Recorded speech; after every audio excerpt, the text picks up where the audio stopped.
सलाम, नमस्ते, सत श्री अकाल। मैं हूं रजा और आप देख रहे हैं रजाग्राफी की अंतर्राष्ट्रीय प्राइम टाइम रिपोर्ट। एक ही वीडियो के अंदर पूरी दुनिया की तमाम बड़ी खबरें आसान और सिंपल भाषा में मैं आपको बताने वाला हूं। आपने टाइटल पर बिल्कुल सही पढ़ा। भारत पर बैन लगाने की मांग अमरीकी संस्था USCIRF ने की है। 2025 की सालाना रिपोर्ट के अंदर उसने भारत को ग्रे लिस्ट में डालने की और भारत की एजेंसी खुफिया एजेंसी रॉ को ब्लैकलिस्ट करने की मांग की है। दो चीज़ें हैं इसके अंदर। पहले तो ये बताया है कि भारत के अंदर अल्पसंख्यक समुदाय जैसे मुसलमान, ऑब्वियसली सिख, दलित, इनके ऊपर अत्याचार हो रहा है, धार्मिक स्वतंत्रता जो है खतरे में है और भारत को चिंताजनक देशों में डाल देना चाहिए। ये एक सीधा सीधा भारत पर बैन लगाने की मांग है। अगर भारत को इस तरह से ग्रे लिस्ट में डाला जाएगा या बैन या फिर सेंसिटिव देशों में डाला जाएगा तो कई तरह की जो मदद हमें मिलती है और इंडियन गवर्नमेंट को इंटरनेशनल प्लेटफॉर्म पर जो मदद मिलती है, सपोर्ट मिलता है, वो बंद हो जाएगा। इसलिए भारत के लिए बुरी खबर है। अब दोस्तों, भारत का रुख इस पर क्या है? भारत के विदेश मंत्रालय के द्वारा ये देखिए आधिकारिक तौर पर ये लेटर हेड है, ये ऑफिशियली जो है 26 मार्च को रिजेक्ट कर दिया है। सीधा सीधा भारत के विदेश मंत्रालय के द्वारा कहा गया है कि ये USCIRF की रिपोर्ट है, बकवास है, बल्कि ये पॉलिटिकल वे में है, ये भारत को बदनाम करने के लिए है, पॉलिटिकल इंस्पायर्ड है, ये भारत को बदनाम करने के लिए है। भारत में करोड़ों लोग रहते हैं, यहाँ धर्म की आज़ादी है, सब अपने अपने धर्म का पालन करते हैं। हम तो ये कहते हैं कि ये जो संस्था है USCIRF, इसको खुद को चिंताजनक में डाल देना चाहिए, मतलब खुद को ग्रे लिस्ट में डालना चाहिए और इसको अपने पर ध्यान देना चाहिए। भारत को बदनाम करने की साजिश है, ये पहली बार नहीं हुआ है। USCIRF लगातार भारत के खिलाफ इस तरह की रिपोर्ट जारी करता रहता है। जी हाँ दोस्तों, भारत के विदेश मंत्रालय ने यह भी कहा कि रॉ को बदनाम करने की कोशिश की गई है, क्योंकि दोस्तों इस पर USCIRF ने कहा है कि जो रॉ एजेंसी है भारत की, इसने अमेरिका में और दूसरे देशों में सिख समुदाय के लोगों को कत्ल करने की कोशिश की है। अब इस पर तो हम कुछ नहीं कह सकते क्योंकि इसकी कोई वीडियो नहीं है, इसका कोई सबूत नहीं है, कोई प्रूफ नहीं है। लेकिन दोस्तों, भारत के विदेश मंत्रालय ने जिस तरह से इस रिपोर्ट को खारिज किया और कहा कि भारत में स्वतंत्रता है, भारत में धर्म की आज़ादी है, सभी लोग अपने अपने धर्म का आज़ादी से जो है पालन करते हैं, तो आपने बिल्कुल सही समझा। अभी ईद आ रही है, आपने बहुत अच्छे से सुना होगा कि अब मुसलमान जो हैं सड़क पर अगर नमाज़ पढ़ेंगे तो उनको पुलिस कुछ कहेगी नहीं। संभल में सड़क छोड़िए, लोग घर की छत पर नमाज़ पढ़ेंगे तो पुलिस उनको इनाम देगी और उन पर फूलों से वर्षा करेगी, जैसे ये कावड़ियों पर हेलीकॉप्टर से बरसाते हैं ना फूल, ऐसे। इतनी आज़ादी है। भारत के विदेश मंत्रालय ये कह रहा है कि भारत में अल्पसंख्यक समुदाय के साथ ऐसा कुछ नहीं हो रहा है। हाँ, बिल्कुल नहीं हो रहा है। योगी आदित्यनाथ जी हैं, वो उर्दू का नाम लेकर, औरंगजेब का नाम लेकर और होली पर जो है उल्टे सीधे बयान नहीं दे रहे हैं। होली पर मुसलमानों को मारा पीटा नहीं गया है, होली पर मस्जिद के ऊपर रंग नहीं डाला गया है, मस्जिदों के आगे हिंदू समुदाय जाकर नाचते नहीं हैं, लेज़र लाइट मारते नहीं हैं, आपत्तिजनक बयान देते नहीं हैं, मुसलमानों को मारा पीटा नहीं जा रहा है। अब नवरात्र आ रहे हैं दोस्तों, नवरात्र में भी जो है पहले से आपने देख लिया है, दिल्ली से लेकर बीजेपी जहाँ जहाँ हैं वहाँ पर जो है मांग नहीं कर रही है कि भाई मीट बंद नहीं होना चाहिए, कह रही है कि मीट खाओ भाई साहब, कोई बात नहीं, हम आपके साथ हैं। हाँ, बहुत प्यार दिखा रही है। उधर आपको ये भी पता है कि भारत में मुसलमानों के घरों पर बिल्डोज़र नहीं चल रहा है। नागपुर में आपने देखा कि मुसलमानों ने जो है कितने प्यार से विरोध जताया औरंगजेब के कब्र को तोड़ने के लिए, और उसके बाद जो है वहाँ कुछ हुआ ही नहीं, और कुछ हुआ भी तो मुसलमानों का घर तोड़ा नहीं गया, मुसलमानों को गिरफ्तार किया नहीं गया। उधर देखिए आज़ादी, कितनी अभिव्यक्ति की आज़ादी। कुणाल कामरा ने एक बेहतरीन शो किया, उसमें आपने देखा कि शिवसेना ने जाकर कुणाल कामरा को थैंक यू कहा, कुणाल कामरा के उस स्टूडियो की आरती उतारी। ये सब कुछ हुआ ही नहीं है भारत में, ये सब झूठ है भाई। ईसाइयों के प्रोग्राम में घुसकर हिंदू संगठन कुछ कर ही नहीं रहे हैं। अब इसके अलावा जीसस की मूर्तियां भारत में तोड़ी नहीं गई हैं और ईसाइयों के ऊपर हमले नहीं हो रहे हैं। दलितों को मंदिरों में जाने दिया जा रहा है, दलितों की खूब इज्जत की जा रही है। ये सब कुछ भारत में हो रहा है, ये बकवास चीजें हैं। USAIRF की रिपोर्ट को भाई हम भी खारिज कर रहे हैं, चल झूठा, गजब बेइज्जती है। उधर मोदी जी की ताकत इतनी बड़ी है, मोदी जी का बेस्ट फ्रेंड है डोनाल्ड ट्रंप, और डोनाल्ड ट्रंप की तो भारत में पूजा अर्चना की जाती थी, और डोनाल्ड ट्रंप को भारत में कई खास तरह के लोग देवता भी मानते थे, अपने घर में मूर्तियां बना रखी थी, आरती उनकी की जाती थी। ऐसे में आप जान रहे हैं कि मोदी जी से अमेरिका कितना डरता है। इतना डरता है कि 15 उन देशों में भारत शामिल है जिन पर 2 अप्रैल से डोनाल्ड ट्रंप खतरनाक पाबंदी लगाने वाला है। पाबंदी मतलब भारत के ऊपर मोटा टैक्स लगेगा। तो भाई बहुत नेक्स्ट लेवल का डंका बज रहा है हमारा भाई, भौकाल है मोदी जी का यार। उधर अगली खबर है भारत के विदेश मंत्री की तरफ से। माननीय जयशंकर साहब ने कहा है कि 2024 तक आते आते हमने देखा है कि चाइना के साथ हमारे रिश्ते बहुत बढ़िया हुए हैं। 2020, 21, 22 में जो टकराव हुआ था उसके बाद से मामले अब बहुत बढ़िया हो गए हैं और हम आगे इम्प्रूव करेंगे और रिश्तों को बेहतर करेंगे। ये है भाई भारत की विदेश नीति। आप यार हमारी मोदी सरकार को बहुत हल्के में लेते हो, जाहिल हो तुम, बेवकूफ़ इंसान हो। भाई देखो तो सही, भारत के लद्दाख के क्षेत्र में 2 जगह काउंटी बनाई है, यानी एक तरह से गांव बसाया है चाइना ने। आप समझ रहे हो, ये इसी हफ्ते की रिपोर्ट है। मोदी सरकार ने खुले में बताया है, बिल्कुल लाल आंख संसद में दिखा के हाँ बसाया है, और हम उसके लिए चाइना से बात कर रहे हैं और बसा भी लिया तो क्या ही फर्क पड़ता है, हम उसको मान्यता दे नहीं रहे हैं। ऊपर से माननीय जयशंकर बात उस पर कर रहे हैं और कह रहे हैं कि हम रिश्ते ठीक कर रहे हैं।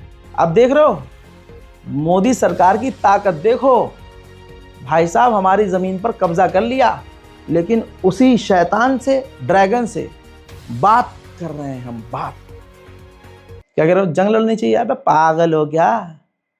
विदेश नीति है हमारी, मोदी सरकार है हमारी, वो उनसे थोड़ी ना लड़ना है भाई। भारत में जो मूल्य हैं उनको दबाना है, उनकी चूड़ी टाइट करनी है।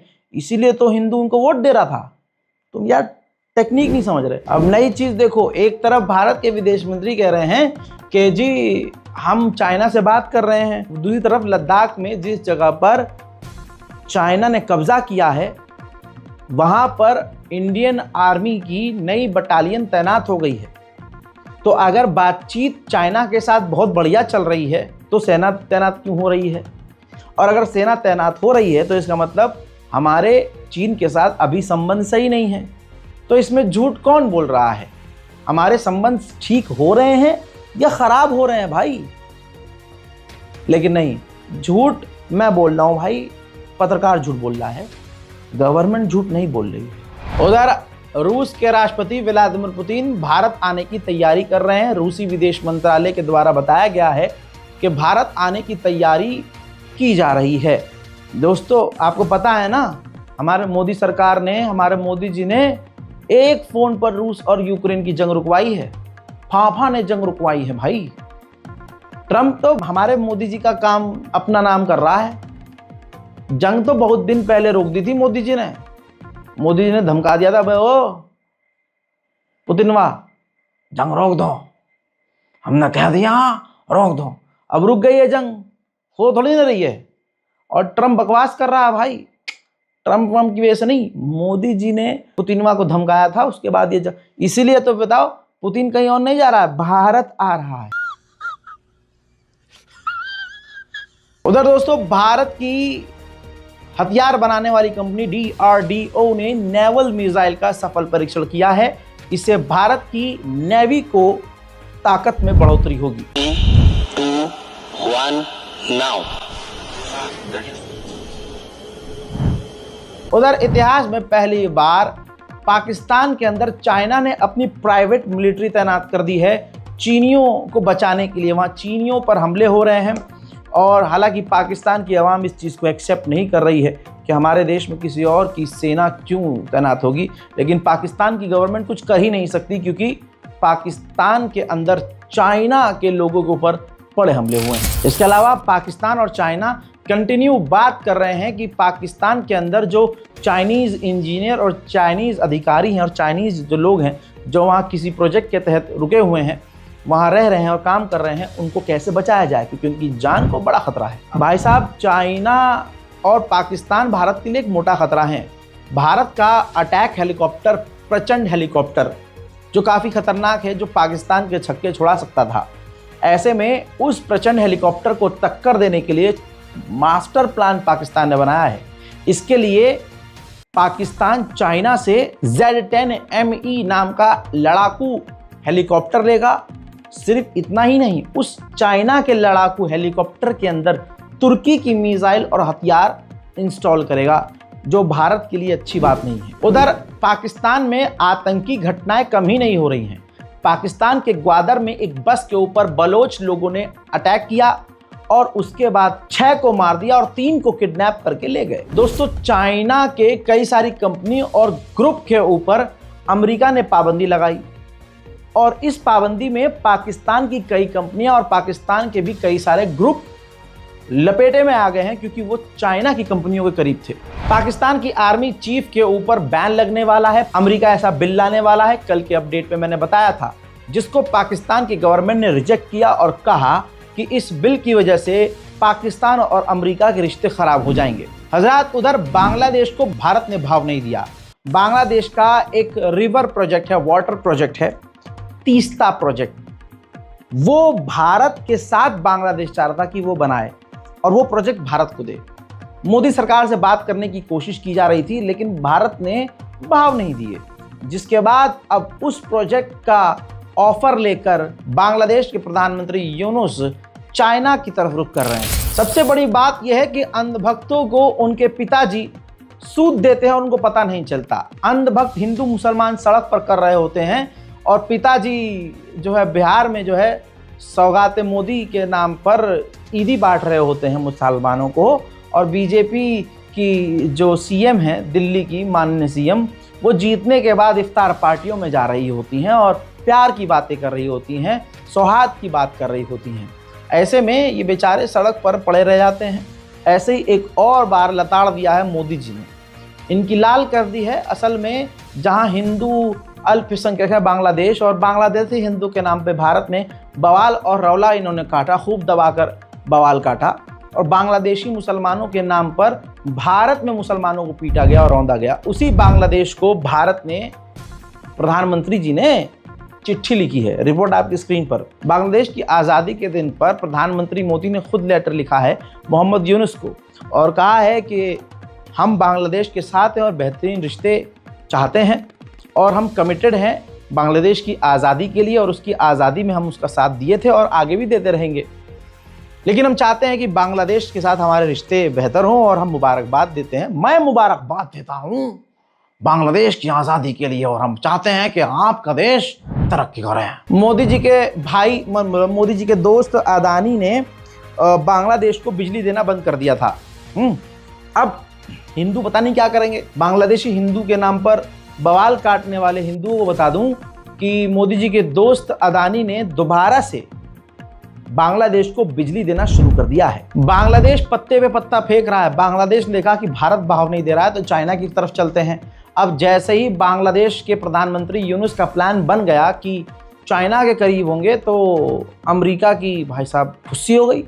अमेरिका ने तुरंत अपना एक मिलिट्री ऑफिशियल भेजा बांग्लादेश, और बांग्लादेश का उन्होंने दौरा किया, ऑफिशियल से मिले और ऐलान किया कि हम रोहिंग्या के लिए, जो बांग्लादेश में है, रोहिंग्या के लिए 73 मिलियन डॉलर जो है देंगे। उधर तुर्की से बुरी खबर, तुर्की के अंदर एक रिजॉर्ट में दोबारा से आग लग गई, जिसमें 7 से 8 लोगों के मारे जाने की खबर है। उधर ट्रंप ने ऑर्डर दिया है, आदेश दिया है कि जो मिलिट्री सैटेलाइट है, उस सैटेलाइट के जरिए मैक्सिको के बॉर्डर पर नजर रखी जाए। हजरात, जैसे भारत के अंदर एलन मस्क ने मोदी सरकार के ऊपर केस किया है, ऐसे ही एलन मस्क ने तुर्की की गवर्नमेंट के ऊपर भी केस किया है, यही कहते हुए कि अभिव्यक्ति की आज़ादी छीनी जा रही है, बोलने की स्वतंत्रता को ख़त्म किया जा रहा है, सच बोलने वालों को दबाया जा रहा है, अकाउंट डिलीट करने को कहा जा रहा है, ब्लॉक करने को कहा जा रहा है, जो सरासर गलत है। इसके अलावा बीबीसी के एक पत्रकार को तुर्की ने, एर्दोगान की गवर्नमेंट ने डिपोर्ट कर दिया है, देश से निकाल दिया है, क्योंकि वो तुर्की में हो रहे खतरनाक प्रोटेस्ट को कवर कर रहा था। हजरात मोहतरम, उधर डोनाल्ड ट्रंप की सरकार ने तमाम विदेशी कारों पर, जो विदेशी कारें इंपोर्ट अमेरिका में की जाती हैं, उन पर 25% टैक्स लगा दिया है, जिसके बाद कनाडा के प्रधानमंत्री भड़क गए और उन्होंने कहा है कि ये सीधा सीधा हम पर अटैक है। सुनिए। President Trump announced 25% tariffs against our auto industry. And this is a direct attack, to be clear, a direct attack on the very workers that I stood in front of, Unifor workers I stood in front of this morning at the Ambassador Bridge. A bridge that is a symbol and a reality up until now of the tight ties between our two countries, ties of kinship, ties of commerce, ties that are in the process of being broken. We will defend our workers. We will defend our companies. We will defend our country. And we will defend it together. El Salvador एक गरीब देश है, अलग देश है। वहाँ deal की है अमेरिका ने कि अमेरिका में जो विदेशी हैं, गुंडे हैं, मवाली हैं, चरस गांजे का काम करते हैं, उनको अमेरिका की जेल में नहीं, अमेरिका की जेल से निकाल के एल सल्वाडोर में जो बड़ी सी जेल बनाई गई है वहाँ रखेंगे और इसके बदले एल सल्वाडोर को पैसा देंगे। अब वहाँ पर उसी जेल के अंदर ये तस्वीर देखिए, जेल के बिल्कुल बाहर एल सल्वाडोर में एक अमेरिकी महिला ऑफिशियल गई है और वहाँ जाकर धमकी दी है कि अगर इलीगल लोगों को कि अगर तुम लोग अपने आप नहीं गए या अमेरिका में कोई गड़बड़ करी या कुछ भी उत्पात किया, इलीगल काम किया, तो हम तुमको यहाँ सड़ाएंगे। टेक्नोलॉजी में चाइना का कोई तोड़ नहीं है भाई। टिकटॉक आपको याद होगा, एक क्रांतिकारी ऐप। वैसे इस ऐप को पूरी दुनिया में बैन किया गया, भारत में भी ये बैन है, लेकिन ऐसा होता है कोई क्रांतिकारी होता है ना तो उसको इसी तरह से बैन किया जाता है। अब अमेरिका ने कहा है, खुद राष्ट्रपति डोनाल्ड ट्रंप ने कहा है कि हम चाइना से कुछ पाबंदियां कम कर सकते हैं अगर चाइना टिकटॉक हमें बेच दे।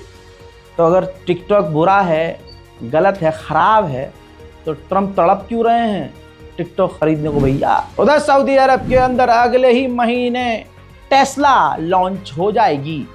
कहा जा रहा है कि भारत में भी ये जल्दी आ सकती है। हालांकि मोदी जी से डायरेक्ट एलन मस्क ने पंगा लिया है। वहीं डोनाल्ड ट्रंप ने कहा है कि यूरोपीय यूनियन ने अगर कनाडा के साथ मिलकर हमारे को नुकसान पहुंचाने के लिए, हमको नुकसान पहुंचाने के लिए गठबंधन बनाकर काम किया तो कनाडा और पूरे यूरोप पर हम और खतरनाक पाबंदी लगाएंगे। उधर जहां डोनाल्ड ट्रंप के साथ अभी तक मीठी मीठी बातें कर रहे थे व्लादिमीर पुतिन ने एकदम से पलटी मार दी है। व्लादिमीर पुतिन ने सामने आकर कहा कि अमेरिका सन 1800 से ग्रीनलैंड पर कब्जा करना चाहता है। और अगर कोई ये सोच रहा है कि ये फालतू की बात है ट्रंप की, तो वो नुकसान में रहेगा, क्योंकि सच में अमेरिका ग्रीनलैंड पर कब्जा करना चाहता है। इसी वजह से हम ग्रीनलैंड में अपनी मौजूदगी को बढ़ाएंगे। उधर डेनमार्क ने आधिकारिक तौर पर कहा है जिस तरह से अमेरिका के राष्ट्रपति हमारे खिलाफ और ग्रीनलैंड को कब्जा करने के लिए उल्टे सीधे बयान दे रहे हैं, इससे हमारे रिश्ते खराब होंगे। जाहिर सी बात, तो कोई बड़ी बात नहीं होती, इससे तो रिश्ते खराब हो ही रहे हैं और हो ही गए हैं। साउथ कोरिया में जो जंगल की आग लगी है, 80,000 लोगों को एक जगह से दूसरी जगह भेजा गया है। दर्जनों की मौत हो गई है और करोड़ों की संपत्ति जल गई है। रिपोर्ट के मुताबिक 80,000 एकड़ जमीन जल गई है और यह साउथ कोरिया के इतिहास की सबसे खतरनाक आग बन चुकी है। एर्दोगान के खिलाफ जो तुर्की में प्रदर्शन चल रहा है, उस प्रदर्शन के चलते हुए 2000 प्रदर्शनकारियों को अब तक रजब तैयब एर्दोगान ने जेल में ठूस दिया है। उधर चाइना से एक और एक्सक्लूसिव तस्वीर, अपना top most advance 6th generation का फाइटर जेट कामयाबी से उड़ाता हुआ चाइना नजर आया है। उधर साउथ कोरिया के तानाशाह ने अपना सबसे एडवांस जासूसी जहाज दिखाया है। इस जहाज के अंदर एडवांस टेक्नोलॉजी है और ये दूसरे देशों के लिए अच्छा नहीं है, खासकर इसको अमेरिका के खिलाफ बनाया गया है। इसके बाद ये ड्रोन देखिए जो एक राक्षस की तरह नजर आ रहा है। कहा जा रहा है कि ये बिल्कुल अमेरिका के टॉप खतरनाक ड्रोन्स को देखकर कॉपी किया गया है। नॉर्थ कोरिया ने हथियारों में मास्टर कर लिया है। अमेरिका ने यूरोप के तमाम देशों से मामला बिगाड़ लिया, जिसमें फ्रांस भी शामिल था। इसका फायदा चीन को हुआ और फ्रांस के विदेश मंत्री ने चीन के विदेश मंत्री से मुलाकात की और रिश्तों को बेहतर और साथ में काम करने के लिए आगे बात की है। उधर चाइना ने थाईलैंड के साथ हाथ मिलाया और चाइना और थाईलैंड की नेवी ने एक साथ मिलिट्री डील शुरू कर दी है। उधर मेरे दोस्तों जरा इस तस्वीर को देखिए, इस मैप को देखिए। फिलीपींस के अंदर अमेरिका ने अपनी खतरनाक मिसाइल तैनात कर दी है, जिसकी रेंज चाइना तक है, जिस पर अगर आप देखें चाइना, मलेशिया, इंडोनेशिया, इसके अलावा थाईलैंड, लाओस, ऐसे कई देश आ रहे हैं। तो चाइना इस पर बुरी तरह से भड़क गया है, कहा कि अमेरिका का ये भड़काऊ कदम है। जिन अमेरिकी ऑफिशियल्स को डोनाल्ड ट्रंप ने नौकरी से निकाल दिया है, उनको और उनके नेटवर्क को हैक करने की कोशिश चाइना कर रहा है। यूरोप अमेरिका के दूर होने के बाद इतना कमजोर हो गया है कि यूरोपीय यूनियन ने कहा है कि अगर कोई बीमारी फैलती है या कोई जंग शुरू होती है तो हमारे पास सिर्फ 3 दिन की सप्लाई है, उसके बाद हम सब बिखर जाएंगे। अंतर्राष्ट्रीय प्राइम टाइम रिपोर्ट में फिलहाल के लिए इतना ही। रिपोर्ट को शेयर कीजिएगा, चैनल को सब्सक्राइब कीजिएगा, और हाँ, ये वीडियो अगर ये वाला चैनल हमारा आपने देखा नहीं है, रज़ाग्राफी सोशल, तो जल्दी से जाइए भाई। तमाम एडवांस हथियार, इजराइल ने जो एक वक्त अमेरिका पर अटैक किया, वो कहानी और अलग अलग ऐतिहासिक कहानियाँ विद प्रूफ, बहुत इंटरेस्टिंग स्टोरियाँ हमने इस पर पोस्ट की हैं। जाइए, देखिए, और रज़ाग्राफी सोशल को भी सब्सक्राइब कीजिए। जय हिंद।